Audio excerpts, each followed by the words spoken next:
friends, and happy Wednesday to you. What a treat of a day to spend with you. I just got done with our mega tweet chat, and we actually talked about Mental Health Month, I guess it is this month, and had a really in depth discussion. So, if you've always been curious, we had some great tweets.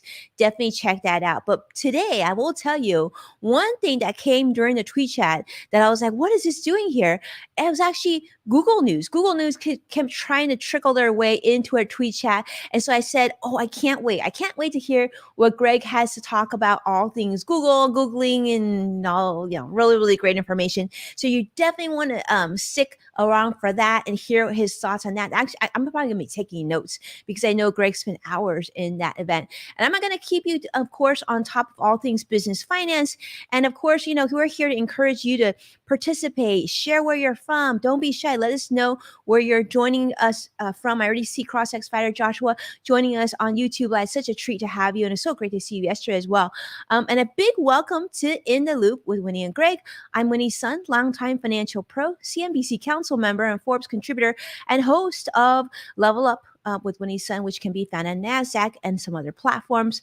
But most importantly, happy Wednesday. And of course, how are you, Greg? I'm so happy to see you. It is so good to see you too. And hi, everybody. Thanks for joining. Yeah, I'm Greg Nibbler, in case you don't know, longtime tech reporter, and covering a lot of stuff today. So it was the Google I/O conference, which is their developers conference, which was a very long one today. So it was a couple of hours. So we're going to be talking about that, kind of going over some of the highlights from that. So that's all coming up here, and lots to talk about. And as Woody said, we're live, so we want to see your comments, your questions, whatever you want to talk about. Drop those in there as well. And yeah, I always look forward to finding out a little bit more about what's going on in the world of finances with Winnie updating us on all of that. I know you've got a lot on your plate too, with the tweet chat already today, plus following everything else. You are a very busy person.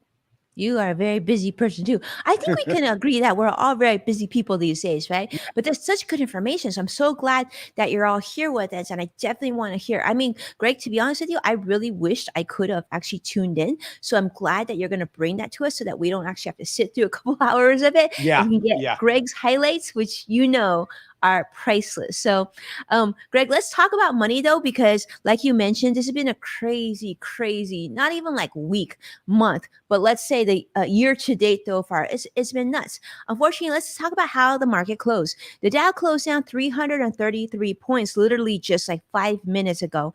The NASDAQ closed also down 373 points. That is news that I did not want to hear. I'm going to tell you why in just a moment. S&P 500 also down 65 points.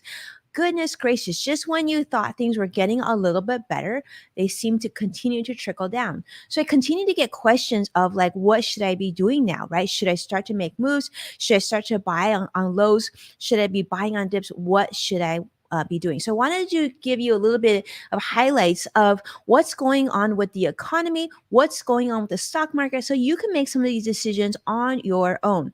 So today there was a big report that came out about inflation numbers for April. And unfortunately, the numbers soared for April to 8.3% versus a year ago. So we continue to remain at near a 40-year high for inflation. Not a good thing. In fact, the Consumer Price Index report jumped to that number, and more than 8.1%, which was the estimate originally. And actually, this is sort of the highest level in 40 plus years. It's crazy. Now, core consumer price index, now this includes things like food and energy. This was even much higher than expected at over 6%. Shelter costs, like where you live, that, of course, takes up about 1/3 of your consumer price index figure. That rose, believe it or not, at its fastest pace since 1991. Now, some of you may not even remember what you were doing in 1991, and some of you may not even been born in 1991. That just goes to show you how crazy this market is, because if you remember, it wasn't that long ago where the market was actually pretty good. So the question is, should you be worried?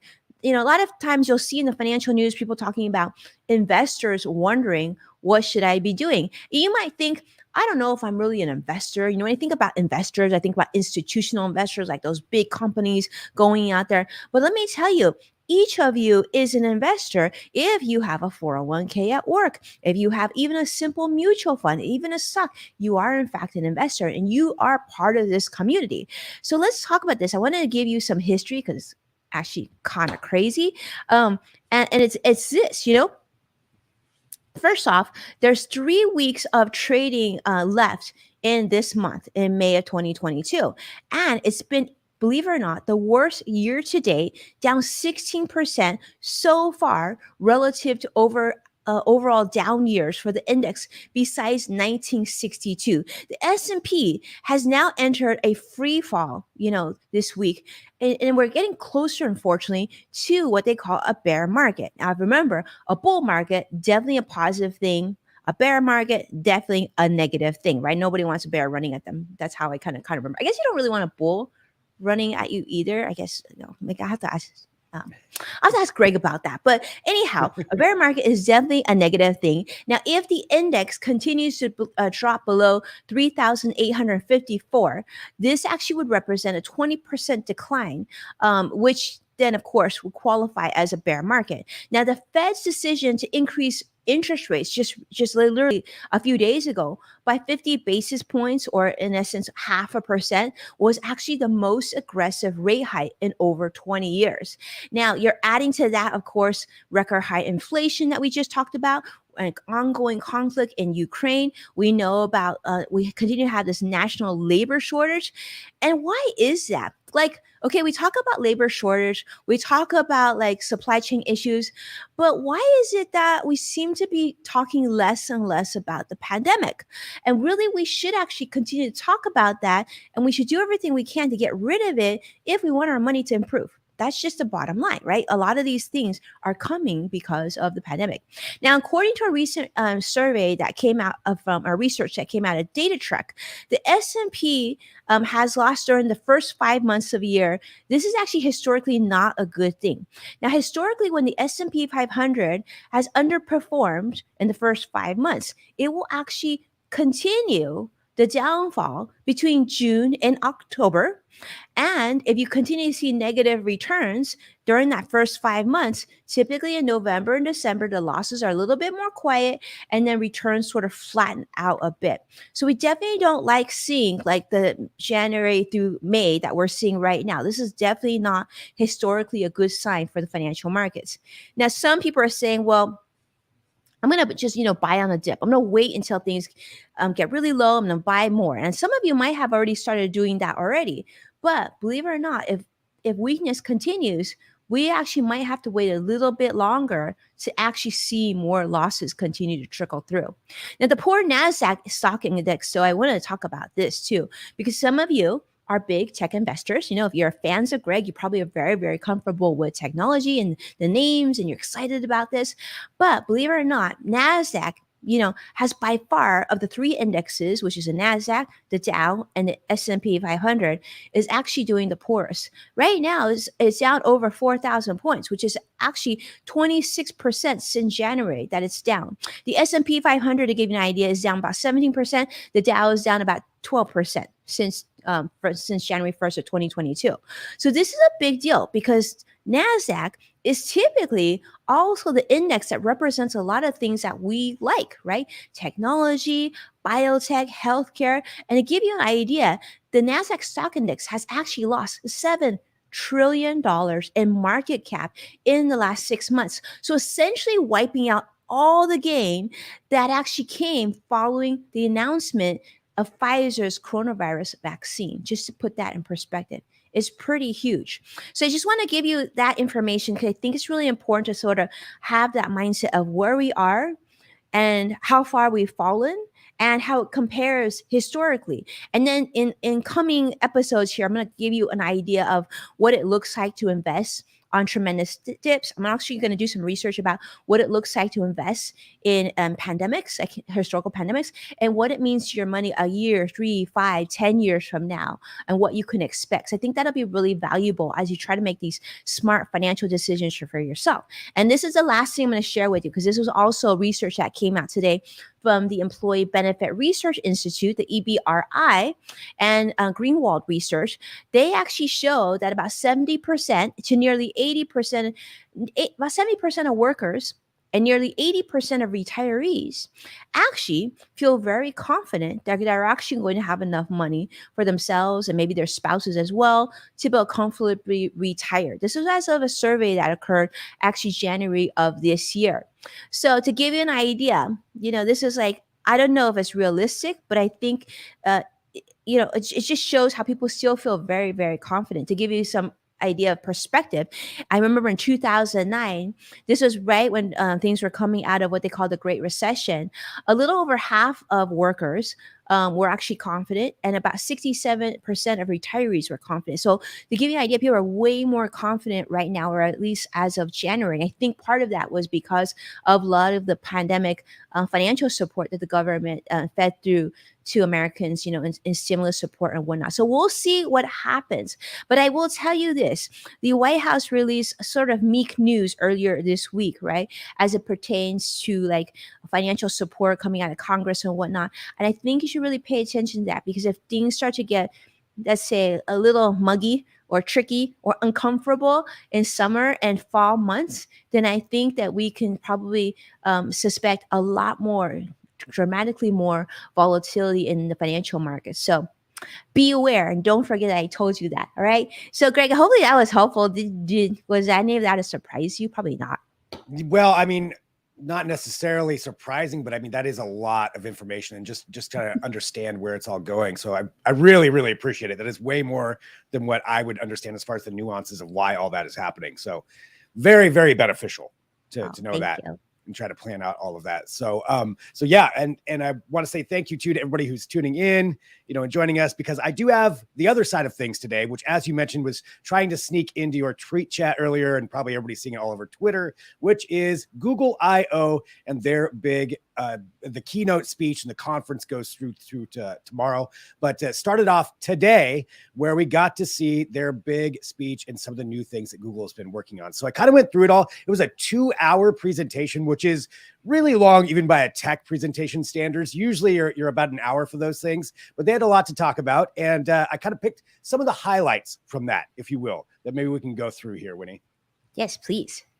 So starting off with Google, they came out. I will mention this, and there's a lot that you can look up on it. They have different ways for more eco-friendly use cases for Google Maps, to where you could actually eventually, when this rolls out, you'll be able to map out routes that may take you a little longer, but would be more environmentally friendly and save you on fuel, which, as going with everything that Winnie was just talking about, that's probably going to be a good thing for all of us to figure out how to do that. So that's something that you're going to see coming up. They've got some other ways to try to help change some of the issues that come with cameras and with everything online, as far as skin tone and color, and some of the major issues that have been associated with that. So they've got some new ways to help mitigate that and help rectify some of those issues. So that's some other things you can check out as well. Going on to maybe one of the first kind of hardware-ish announcements. It's really more about the Assistant, but hardware-ish. We do have some things with the Google Nest Hub and the ways that we interact with our smart home assistants. So if you do have a Google device, you know that the wake word, you pretty much say it all the time, hey, Google. I don't want to set off everybody's devices at home, but that's one of the things that you get used to saying. I have it in my room here, and I use it all the time. I didn't even realize how often I say, hey, G, all day long. But now they're going to be changing that up with the Smart Hub. So that's what the one with the actual screen, a video screen and a camera on it, to where you're going to be able to just look at it and it will already be awake in answering your questions. So the way this works is when you set up your facial recognition software, so it's trained just for whoever's face is activated on it and their voice. So it's the combo of those two things. Once you have that set up, you'll no longer have to say that wake word. You can walk in and be within about 5 feet of the device and just start asking questions. That's cool. Yeah, so that's kind of, I like that idea, because it does get kind of annoying saying if you use these assistants, it does get kind of annoying saying that all the time. So that's pretty cool. It's a little bit, probably, I'm going to guess, and I'd love to hear some comments or see what people think, going to be a little bit unnerving just knowing that the camera is always on, always looking for you. As they said, the videos for that stay on the device. They don't go anywhere else. So they're very well aware of the security issues that people or security concerns that people would have. But Hmm. that's kind of how that's going to work for that update if you want to use it. I don't know. How do you feel about that, Greg? I just feel like I don't know in my privacy of my own home. I don't know if I want a camera on all the time. Yeah. Yeah. And I can totally understand that. I think if it was in, just a specific area, say if you just had it in your kitchen or you just had it aimed to a specific spot where you knew if you go in there, that's something that you would use. I could see using it in that way. I mean, the devices are always listening in theory because they're listening for the wake word. So they kind of already are doing some of that. Which I know for a lot of people with smart home assistants, that's not something that they want. You can always turn that off. But yeah, I wouldn't want it on every device for sure. I wouldn't want it all over the Yeah. home, maybe one specific area. Yeah, like I think one thing I think would be great is if you had it on in the baby's room. That Yeah. might be good because you always want to hear, maybe that. But I don't know. I feel like, I know there's a really big court case right now between two very large celebrities. And just imagine scenarios like that where it's always being recorded or I just feel like this could be a rabbit hole.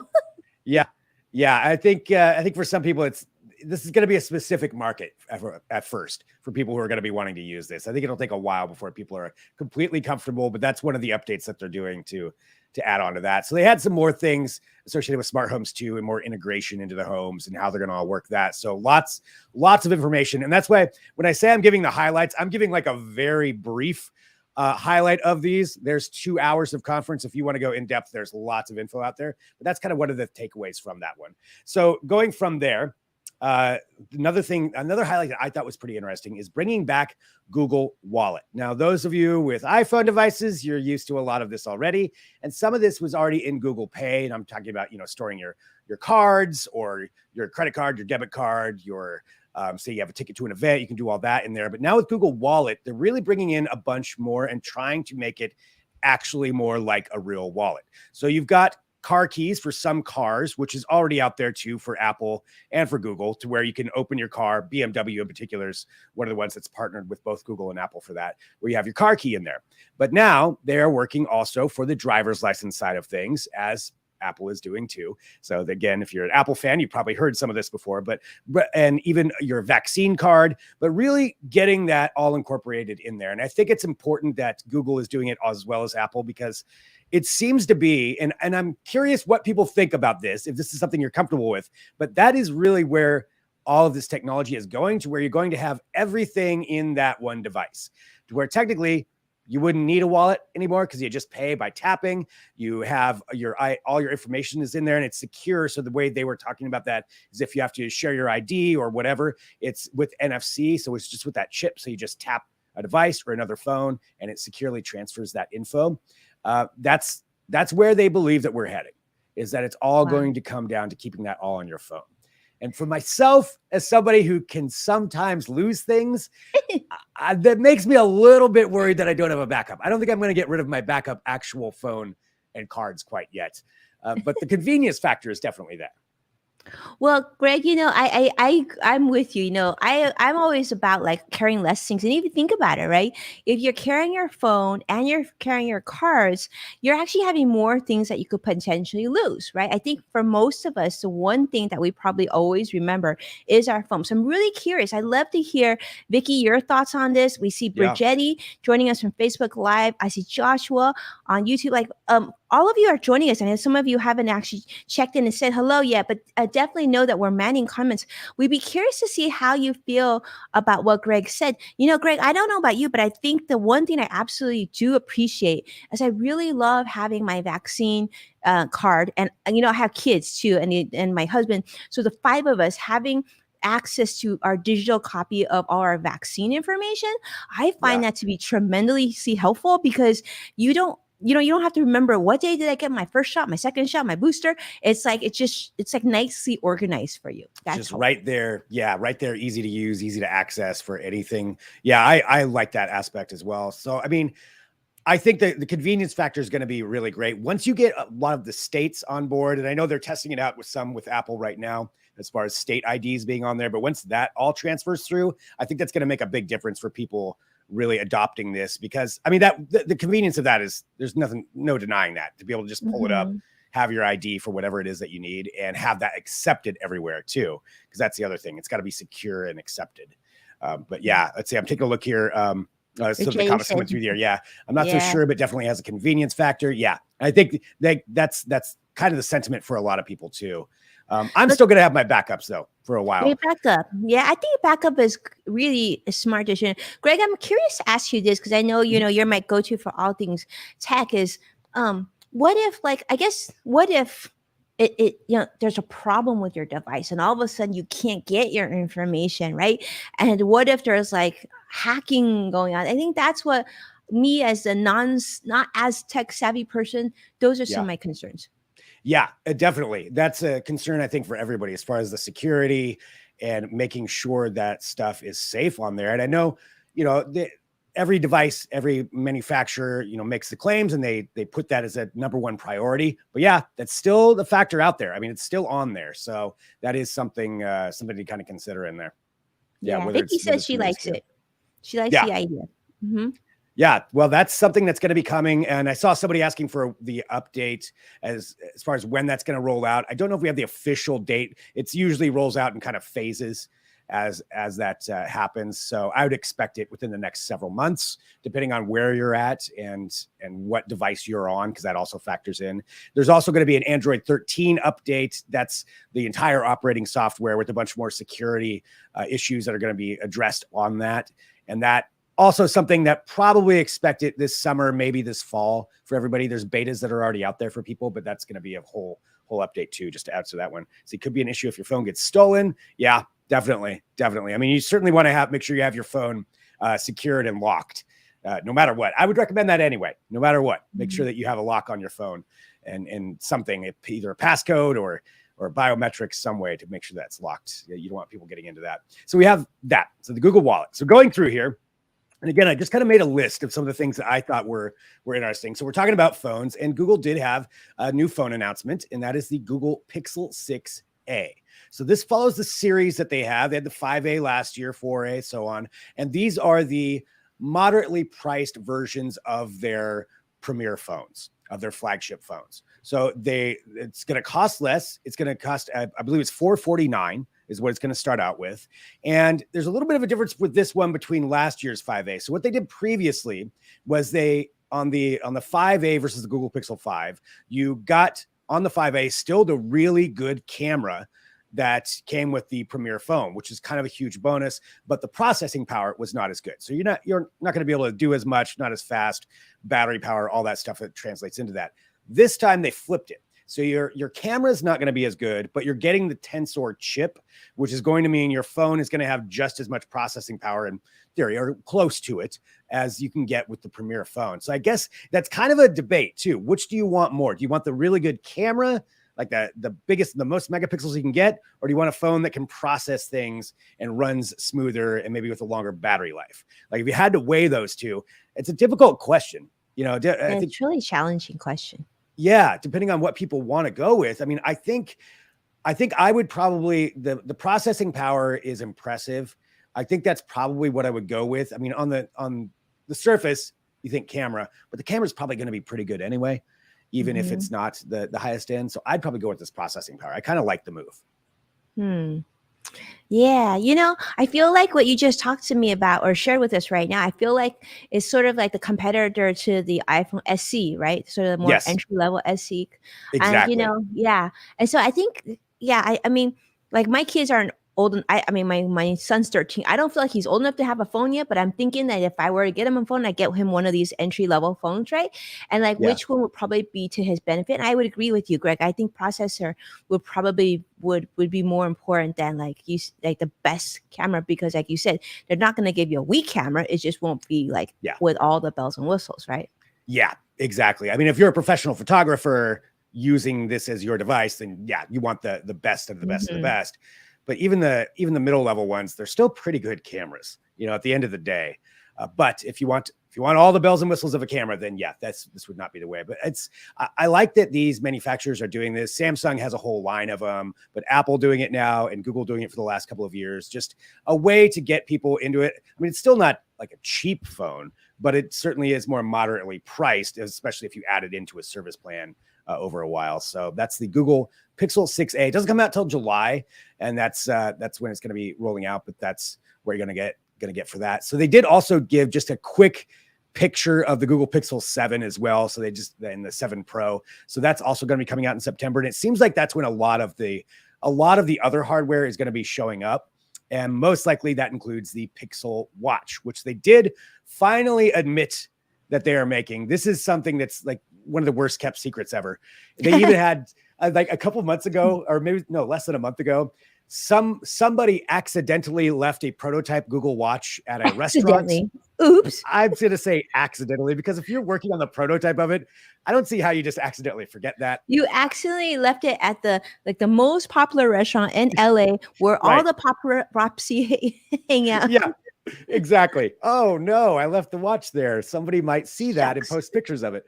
So, so that I think that was a little bit of a marketing ploy, but nonetheless, we do get to see what it is. So yeah, you're taking a look right there. That's what the watch is going to look like. I'm excited to see how it all works, because naturally it'll incorporate all the native Google stuff and Android stuff. All that's going to be in it. But also, in case people forgot, they purchased Fitbit a couple of years ago. So they have all that Fitbit technology. So, turning it into more of an athletic watch, it's going to be interesting to see. We don't know exactly, other than they're going to have, all the different apps that you can put in there, but we'll find out more about that later this year.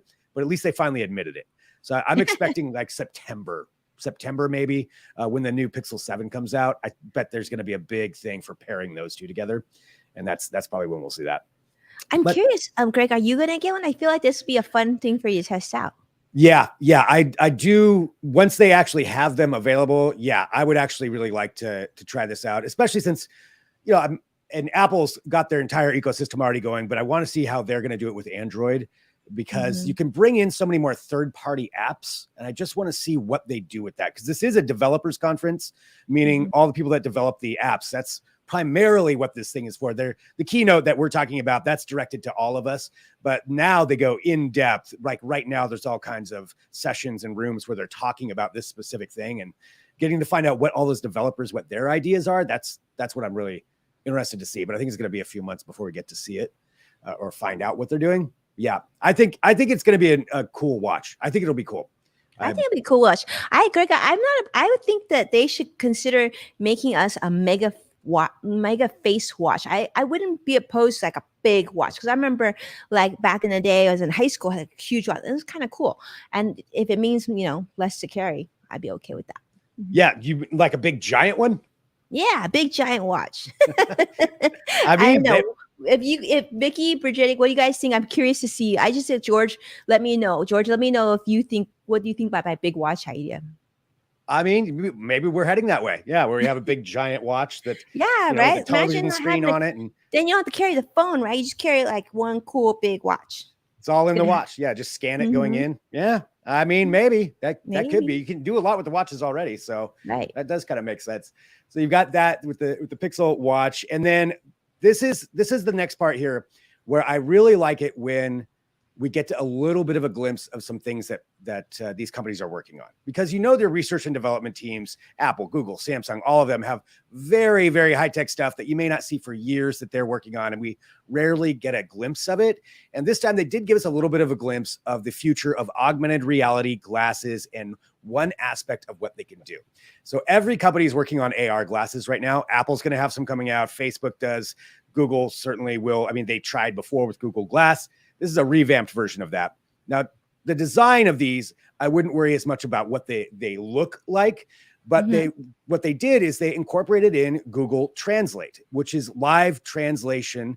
And this particular example, this woman spoke English and her mom spoke, I believe it was Mandarin.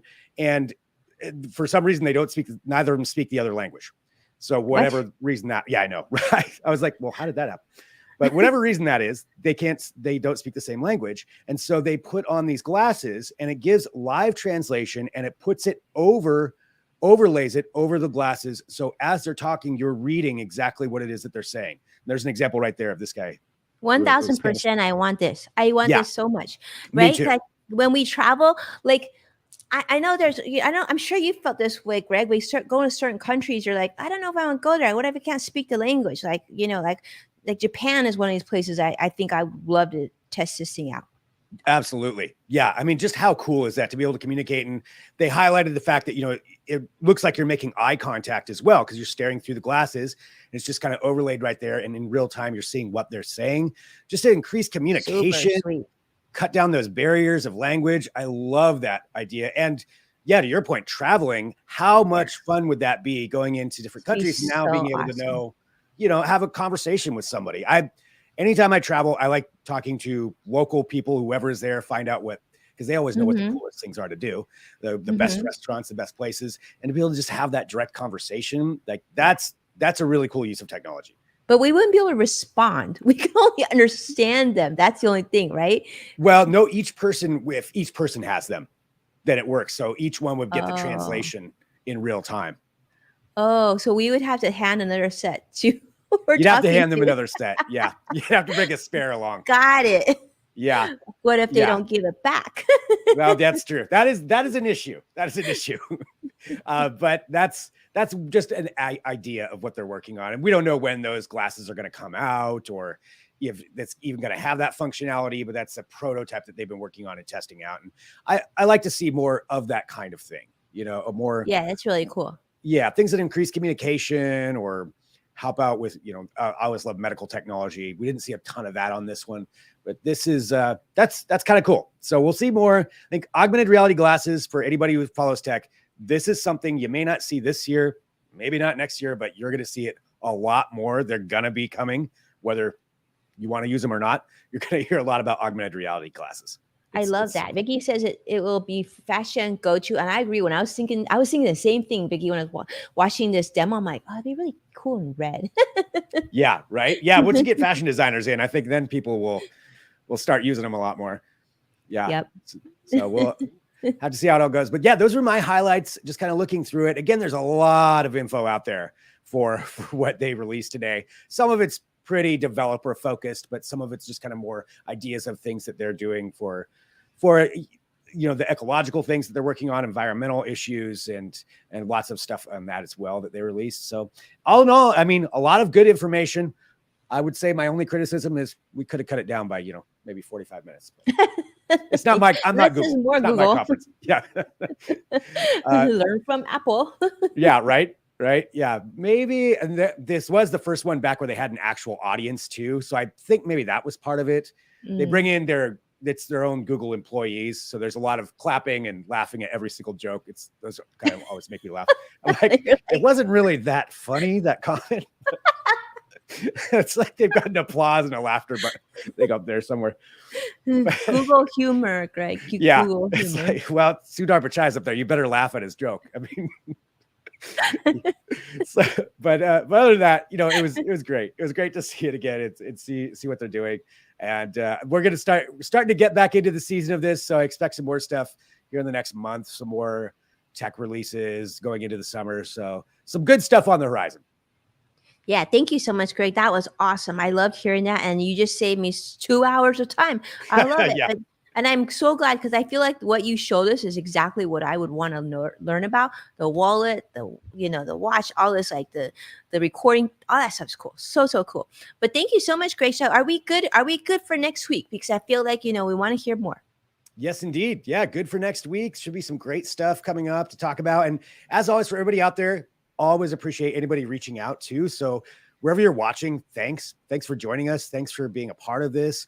But you can always send me a direct message, reach out, whatever social media platform you're on. I'm on there. You got a question, you got something cool that you found that you think I should know about, please. I love to see cool things. So send that over. And yeah, it's just always so great being here, especially with you, Winnie.